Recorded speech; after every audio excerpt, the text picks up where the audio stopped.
Pumunta kami sa Hilltop Eco Park ng Borongan City. Located pala ito sa Barangay Tabok, Borongan City.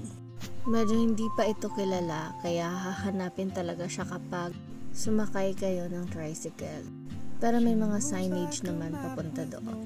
Buti na nga lang at bukas sila kahit Sunday. Operation time nila is from 10 a.m.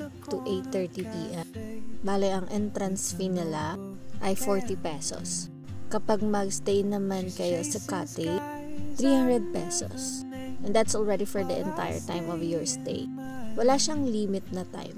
So, kahit buong araw ka magstay doon, yun lang babayaran mo sa cottage. They also have a mini store up there. Ang sarap nga magkape dito eh. Nakakala ko din nung una merong cafe sa taas. Umakyat nga kami at inakyat namin. Binilang namin yung step. More than 100 yung steps ng stairs dito.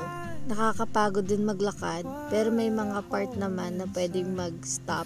Meron silang ginawang bench to rest in case na napagod ka sa paglalakad.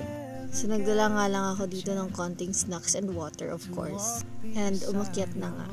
Nakakapagod man umakyat pero worth it yung view.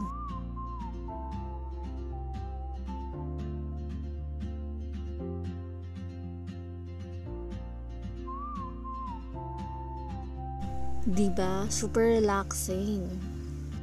Nag-enjoy nga din yung mga kasama ko. Lahat kami dito first time. Sa tinagal-tagal namin dito sa Borongan, hindi namin alam na merong ganitong view na pwedeng makita at puntahan dito. Kaya naman kami lahat ay nag-relax at nag-enjoy sa view. Ang ganda pa ng place kasi ang daming flowers. Tapos kita yung dagat ng Borongan City. For sure, mas maganda to sa gabi. Kaso hanggang 8:30 lang sila eh. May mga nilagay din silang lights. So sure ako na napakaganda nito sa gabi. Sa taas nga mukhang magdadagdag pa sila ng cottages eh. Mas maganda yung view sa taas talaga. Kita mo yung Borongan City. Napuntahan niyo na din ba to? Or ngayon niyo lang narinig din to? Try niyo na doon. Ang ganda talaga ng view, nakaka-relax. Napaka-peaceful ng vibe. Inikot talaga namin yung buong place. At ang dami naming nakuhang pictures at saka videos. Sana nagustuhan niyo din yung mga nakita niyo. If curious kayo, taga Borongan lang din kayo, dalawin niyo na to. 40 pesos lang naman yung entrance. Kapag exercise ka na, nakakita ka pa ng magandang view.